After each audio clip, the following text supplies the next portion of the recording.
ಒಂದು ಘಟನೆ ಹೇಳ್ಬಿಡ್ಬೇಕು ನಿಮಗೆ, ಅದು ಎಲ್ಲೂ ಬರ್ದಿಲ್ಲ, ಬರೆದು ನಾನೇ ಬರೀಬೇಕು ಅದನ್ನು. ಕೇರಳದಲ್ಲಿ ಆ ಹುಡುಗನಿಗೆ ಬಡತನ ಅಂದ್ರೆ ನಂಬೋಕೆ ಸಾಧ್ಯ ಇಲ್ಲದಷ್ಟು ಬಡತನ. ತಂದೆ ಇಲ್ಲ, ತಾಯಿಗೆ ಯಾವಾಗಲೂ ಅನಾರೋಗ್ಯ ಹೇಳೋಕ್ಕಾಗಲ್ಲ.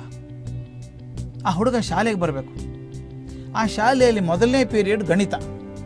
ಆ ಟೀಚರ್ ಭಾಳ ಸ್ಟ್ರಿಕ್ಟ್ ಟೀಚರ್. ಅವರು ಸ್ವಲ್ಪ ತಡ ಮಾಡಿ ಬಂದರೆ ಹೊರಗೆ ಹೋಗೋ ಅಂದ್ಬಿಡ್ತಿದ್ರು. ಈ ಹುಡುಗ ಓಡ್ಕೊಂಡು ಬಂದ ಶಾಲೆಗೆ. ಒಂದು ದಿವಸ ಶಾಲೆ ಕ್ಲಾಸ್ ಶುರು ಆಗಿಬಿಟ್ಟಿದೆ, ಗಂಟೆ ಆಗಿದೆ. ಒಳಗಡೆ ಹೋದಾಗ ಟೀಚರ್ ಹೊರಗೆ ನಿಂತ್ಕೋ, ಒಳಗೆ ಬರಬೇಡ ಅಂದರು. ಆ ಹುಡುಗ ಏನು ಮಾಡ್ತಾರೆ ಪಾಪ, ಆ ಕಿಟಕಿಯಲ್ಲಿ ನಿಂತ್ಕೊಂಡೆ ಒಳಗೆ ಟೀಚರ್ ಏನು ಬೋರ್ಡ್ ಮೇಲೆ ಬರೀತಾರೆ ಬರ್ಕೋತಾ ಇದ್ದ ಡೈರಿಯಲ್ಲಿ ಪುಸ್ತಕದಲ್ಲಿ. ಕ್ಲಾಸ್ ಮುಗಿದ್ಮೇಲೆ ಟೀಚರ್ ಹೊರಗಡೆ ಬಂದರು. ಆ ಹುಡುಗರು ಕರೆದ್ರು, ಏನು ಬರ್ಕೊಂಡಿದ್ದು ತೋರ್ಸೋ ಅಂದರು. ನೋಡಿದರೆ ಮೇಷ್ಟ್ರಿಗೆ ಆಶ್ಚರ್ಯ ಆಯಿತು. ಒಳಗಡೆ ಕೂತ್ಕೊಳ್ಳೋಕ್ಕಿಂತ ಚೆನ್ನಾಗಿ ಬರ್ಕೊಂಡಿದ್ದಾನೆ ಹುಡುಗ. ಇಷ್ಟು ಆಸಕ್ತಿ ಇದೆಯಲ್ಲ ಹುಡುಗನಿಗೆ, ಯಾಕೋ ತಡ ಮಾಡಿ ಬರ್ತೀವಲ್ಲ ದಿನ ನೀನು ಕ್ಲಾಸ್ಗೆ ಅಂತ ಕೇಳಿದರು.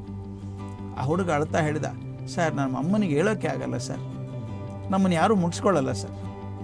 ನಾನು 3 ಮೈಲಿ ದೂರ ಇರೋ ಬಾವಿಗೆ ಹೋಗ್ಬಿಟ್ಟು ನೀರು ಎಳ್ಕೊಂಬರ್ಬೇಕು ಸರ್.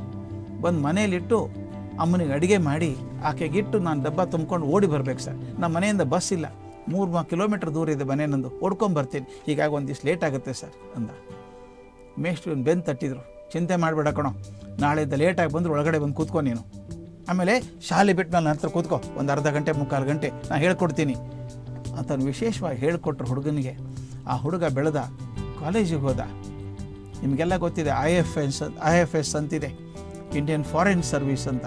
ಆ ಪರೀಕ್ಷೆ ಪಾಸ್ ಆದ, ಬುದ್ಧಿವಂತ ಅನಿಸ್ಕೊಂಡ.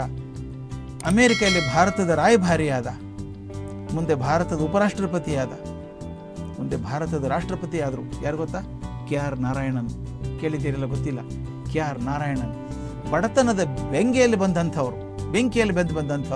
ಆದರೆ ಅವಕಾಶ ಇಲ್ಲ ಅಂತ ಕೈ ಕಟ್ಕೊಂಡು ಕೂಡಲಿಲ್ಲ. ಅವಕಾಶಗಳನ್ನು ಯಾರೂ ಕೊಡೋದಿಲ್ಲ, ನಾವಾಗಿ ಹುಡ್ಕೋಬೇಕಾಗತ್ತೆ.